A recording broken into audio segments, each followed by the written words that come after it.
Welcome everyone. Today I have a new evade build for the Spiritborn. Now looking behind me, this is a very creative evade build that has been updating through the meta with the Chinese community. Now this particular evade build is supposed to be one of the fastest in the community, and as we go through this replay, you're gonna see how fast it is. The content creator over here actually had an enlarged version of the timestamp because that is what's most important. So this is an evade build demonstrating on a pit 101, and he is going to finish the pit in about 50 seconds. Now there are some really interesting highlights about this build, and one thing you might have noticed is that he is blinking. That's right, he is using a rune to replace evade with blink, and this allows the character to blink as you evade, and this allows him to travel even faster. And there was the timestamp. So the time that of this particular clear was in 50 seconds against pit 110. Now briefly going through the highlights and also changes to this build compared to the other popular evade build. This build is using a lot of resolve stacks, of course. He's using multiple ways of getting more damage as you dash through enemies.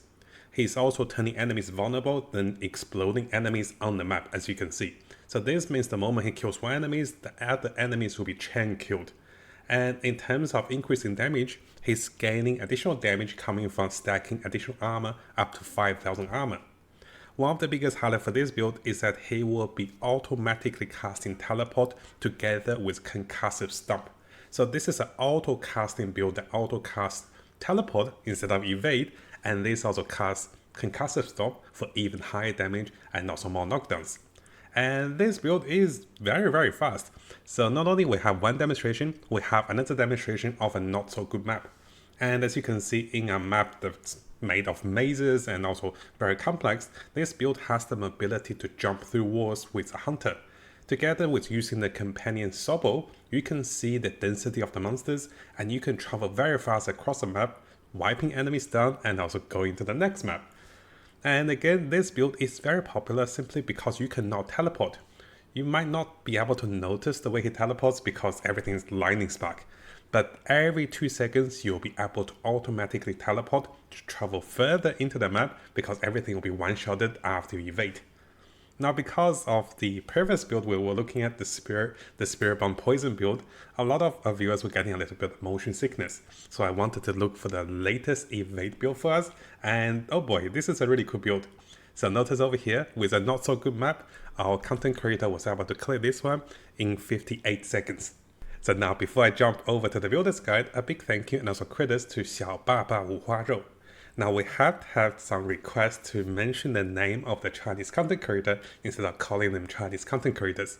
But this is the thing guys, they have funny names. To translate this name, his name is Little Daddy Porkchop or Porkbelly. So I can call him Little Daddy, that's a little weird, right? I can call him Porkbelly. Would that be okay? Maybe I call him Porkbelly for this video, and let's see how we go with the builder's guide. Now Porkbelly here has provided us with two different variations of the build. One is with Paragon 300 levels, one is with Paragon around 250 levels, which I'll also adjust for you guys in the notes below. So here we can see there is a lot of notes that he has written, and I have translated the most important part that will go on the second part. It is important for you guys to understand this, because if you just copy the build right away, you might see that he have better greater FX cooldown gears, so he doesn't need to get greater FX cooldowns or cooldowns on the amulet. And if you follow this build directly and not getting his tempering, you may be missing the important evade and also cooldown breakpoints at 85%. And if you're not getting 85%, this might not work for you for the latest build. So it is a more gear and also tempering masterwork required for this build. So make sure you watch the second part, guys. So now coming over to the builder's guide. Now one thing I do want to mention, Porkbelly here also want to give credits and also thanks to Rob, who he followed and took inspiration from. So Rob's previous video is what he learned a little bit, and of course he made his own adjustment in terms of the runes, the aspects, and also the playing style. So for this new version of the teleport evade build, let's have a look at the runes first. So he will be replacing evade with teleport, and this means there's a 2-second cooldown to permanently teleport around to travel greater distance and also one-shotting enemies. At the same time as he casts teleport, he will be casting concussive stomp. And because he's casting teleport so often, casting concussive stomp also allows him to auto cast one skill and also knock down enemies. So this particular variant is not using increasing life or getting barriers. He's going for mobility to travel faster and also one-shotting enemies in pit 101. Now in terms of the uniques and also mythical items, he's using the Harlequin's Quest and also Shot of Fourth Death. Those are very important gears for damage and also for passives. The Fist of Fit is a double dipping mechanic that allows him to get the highest damage, together with tons of critical chance. Now in terms of the other aspects, it is quite straightforward. We're getting a two-handed quarterstaff with redirect force to get the highest critical damage, together with aspect of interdiction to stack more block chances coming from maximum resolve. Now in terms of the range, we're going with unyielding hits, so you can stack armor up to 5000 to gain the highest benefit of getting bonus damage. And of course, one crucial part about this build is making enemies vulnerable and then one-shotting vulnerable enemies to explode them for additional damage. So this aspect is said to be very broken in any of the build. Now we're getting aspect of apprehension to deal additional damage against feared enemies, and finally, we're increasing the duration of Scourge on us to deal even higher damage. Now briefly going through the skills over here. What you can see with the skills is that we have perk points into Concussive Stomp because these will be automatically casted. We're not really using counter attack actively because we want the passive to give us higher critical damage, and we don't need the active to protect us because most of the time you're not taking damage. In terms of the rest of the perks, you can see a heavy investment into the Hunter and also more heavy investment into additional cooldown reduction and also additional free spells. Together with increasing damage coming from Supremacy, this build has a lot of damage. Now briefly going through the Paragons for this build.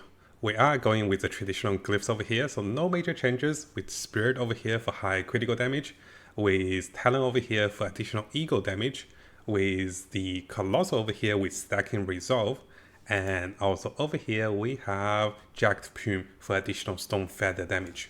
Finally, we'll have Fulminate, and because this allows us to do more damage against healthy and also injured enemies. Now the Chinese content creator Porkbelly over here has given us the 300 allocation of the Paragon, but he also have a variant for you guys if you don't have the max level of Paragons, around 255 levels of Paragons. So I'll have this updated for you guys as well. Now in terms of the mercenaries, we are using Sobel for the map pack. We're also getting additional critical damage coming from Sobel. We're using Verera as the reinforcement together with Shockwave over here, and this is whenever casted during combat. Now before we jump over to the game replays and also additional tips, I want to go through the notes coming from the content creator, and let's come over to my translated notes. Now one of the most important parts for this high-end game speed build is that this particular variant requires you to have around 85% cooldown reduction coming from cooldown reduction and also evade cooldown together. So what that means is the build you're looking at, the Chinese content creator Porkbelly over here, he has reached that point by having a greater FX on the helmet and striking this 3 times on the masterwork. Now should you not have enough cooldowns, here are some of the adjustments. So if you do have a greater FX cooldown with your helmet, you can then afford to get less cooldowns on the boots and even skipping the cooldowns on the amulet. And this is what he's doing for this particular build. Now, for the cases that you don't have a greater FX Shackle or Harlequin's Quest, you can follow the next best option to get 3 times tempering on the cooldowns and 3 times tempering on evade cooldowns on the boots. And then you can even find cooldown reaction FXs on the amulet or temper evade cooldown on the amulet. So the optional choices is that you don't have to use FXs on the amulet like you see in this build. So he can afford to have higher critical chance and also more Stone Feather potency. But should you not have enough cooldowns, what you can do is you can go for Dexterity, Armor, and then have the FX cooldown on the amulet. And if you don't have enough cooldowns, you can replace Stone Feather potency with more evade cooldown reduction. And this is the adjustment for you guys. You want to adjust for your own build for these particular mechanics. Now coming back to the builder's guide, you can also see in the notes below, the Chinese content creator did admit that during the fastest recording with 50 seconds, he used some macros. So again guys, we have talked about this in the previous videos. You do want to be aware and also be warned that it is against the terms and also services with Diablo 4 and also most games to use macros. But the Chinese content creator has posted these macros, and he did admit that in order to achieve the fastest clicking, he did use macros for that particular run. So I have screenshot the notes, but this is also a warning for you guys for using macros. Now coming over to the game replays for additional tips and also skill rotations, what you are seeing is you are spam clicking spacebar or evade as quickly as you can. At the same time, the 3 spells you might want to be spamming is going to be Ravager, together with Scourge and also Armor Hide. There's no need to cast your basic spells, and also you don't really have to cast counter attack because you don't need to go defensive. The last thing you want to be target casting is going to be the Hunter. The Hunter is used to jump over ledges or just give yourself a damage boost. And in an open map, you don't have to save your Hunter. In a more closed map, you want to save your Hunter because if I come over to the next part, simply because for maps like this one where there's a lot of walls and also mazes, you want to use the Hunter to jump over those ledges and also cliffs, and this will enable you to have a much faster build. And during this time, you're mostly spamming Scourge and also Armor Hide, which will give you the highest damage. Using Sobble allows you to see where the monsters are, and you want to jump to the next map if the current map is not good enough. Once you guys get used to this, Sobble is actually a wonderful mercenary, because at Pit 101, you're doing so much damage, you don't really need additional damage coming from other mercenaries, and Sobble will help you save so much time by avoiding a dead end. Now in terms of the boss fight, it is straightforward. If the boss summons and it doesn't summon, it doesn't matter. You're one-shotting the boss within seconds, and that is the boss. So in terms of the majority of the gameplay, it is very smooth. And this particular new setup with teleport allows you to travel even faster, to kill things even faster, and to pretend yourself or cosplay yourself as the sources. So let me know in the comments below guys, how do you find this latest change with teleporting Spiritborn, which are cosplaying as sources? How do you find this build compared to our latest build with a poison Spiritborn?